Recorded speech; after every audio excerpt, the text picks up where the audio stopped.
my goodness, y'all. This is it. The end of the seller's market is officially here in Miami-Dade. And if you can't tell, I'm super excited about it. If you're a buyer, you should be super excited about it. I'm going to break it all down for you guys, explain what it means, and we're going to go over some predictions that I made in a previous video last week and see how they stack up now that the month of October is over. Jake Fletcher here with the Fletcher Group at eXp Realty, your Miami real estate agent. All my contact info is in the description down below if you guys would like to reach out. You also have my calendar link. You can schedule a free consultation with me. Love to see how I could help you guys out. So in this video, we're going to be talking about condos and single family homes separately. We're looking at new sales. We're looking at number of new listings, total number of sales. We're looking at months of inventory, days on market, the most important metrics that you really need to know in order to sort of kind of get an idea of what's going on in this market. And we're also going to be discussing the big news, which is really months of inventory and how we have now entered into officially what is known as normal market activity. Dun, dun, dun. So it's exciting, guys. Get pumped. Let's jump into it.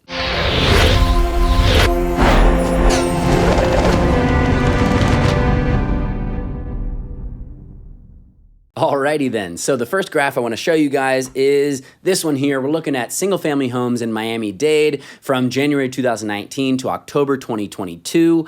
And yeah, what we have here is number of new listings in the blue line, and then the orange line is your months of inventory, which basically means if no new listings came on the market, how long would it take to sell the existing supply? So I wanted to go back and look at some projections that I made in a video last week titled, Where's the Real Estate Crash 2022? And I made some projections there that we're gonna go over now. So I was expecting to see new listings for single family homes in Miami-Dade at about 1,400 by the end of the month in October. The actual new listings came in at 1,509, which is only down by 3 listings from September when we had 1,512 new listings. So overall, pretty stable. And you know, there is a margin of error built in when you're making projections because, I mean, that's just the nature of the beast. You know, it can take a little while for people to put their listings online. Also for sales, you know, it can take a little time for those sales to update. We'll be looking at other graphs that involves,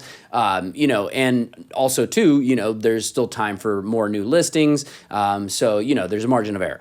Now, I also projected that we'd enter into a normal market or into normal market conditions, which is 6 to 12 months of inventory, okay? So that was what I was expecting to see by the end of October. And I'm gonna show you guys here. What do we see right there? Boom, 6 months of inventory, just as I predicted. Buyers, rejoice. We're officially not in a seller's market anymore. This is huge because we've been in a seller's market forever, it seems like. Okay, so this is a really big deal, guys. And we're gonna look at also for condos as well. So stick around to see if we're in a normal market for condos as well. So next up, I wanted to show you guys number of sales for single family homes as I zoom on in there. Let me know if you guys like this new way that I'm kind of cropping these screenshots so that I don't block the graph, or if the graph is too small. Let me know in the comments. So I projected that we would see around 800 single family home sales, and the actual was 813, so pretty close there, and was also a 9.2% decrease from September when we had 896, okay? The number of sales there is your blue line, days on market is the orange line there, okay? So again, 896 sales in September. We had 813 in October.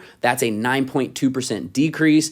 And that's also a 33.7% decrease in single family home sales year over year, okay? So since October of 2021, all right? Now, we'll just go over here real quick so we can see, boom, 896 to 814. Did I say 813? 814, same thing. And then we have about 33 days on market for our median days on market. So that's also up. So things are taking a little bit longer to sell. Market's cooling. This is kind of what we want to see, okay, if we're wanting to see prices coming down anytime soon.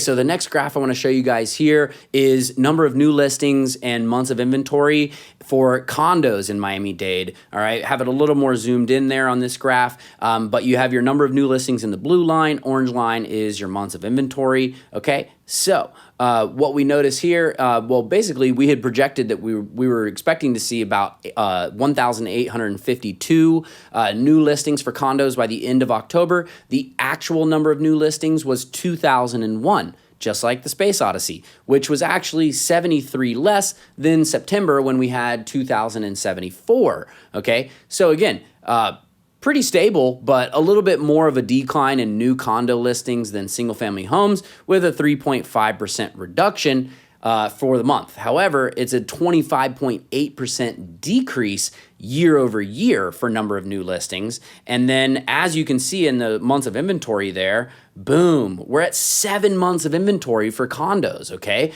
So we're well into normal market conditions for condos. So again, buyers rejoice. The seller's market is over. It's done. That's it. The end. Okay. So sales for condos, want to show you guys next, versus median days on market. Let me zoom on in there. And what we see there, sales in the blue line, median days on market is the orange line. Sales for condos ended up at 1,098 for the month of October, which was 19.1% less than September at 1,358 sales, which was a 44.7% decrease in condos year over year since October 2021. So yeah, that's a pretty big deal, I would say. All right. So you can see there, 1358 to 1098, and then days on market, 33. The days on market, they're going up, right? We've been kind of seeing them. They were kind of bouncing around there, but we've been seeing them going up since the peak of the market in May. Okay. So that's what we want to see. All right. So what does this mean for buyers? What does it mean for sellers? Okay. And what does it mean for investors? So if you're a buyer, I keep saying it, I know, make sure you have all your paperwork ready. You're ready to make a move and pounce on a property when it comes up, because the time to potentially be writing aggressive offers is here. And this goes for investors as well. Have your nest egg ready. Don't be frivolous with spending. Make sure your credit is repaired if it needs to get repaired. Make sure that you're in a position with your credit and, your credit report, credit score, all that stuff, where when it comes time to seek financing, you're going to be best positioned to get the best rate that you can get, because that's kind of where things are struggling right now, with high rates. But things are sitting longer, as you saw. Days on market for both single-family homes and condos going up. Months of inventory officially now into normal market conditions. So we're going to be keeping an eye on all this stuff. Sales way down. I mean, all the ingredients are there for prices to start coming down, okay?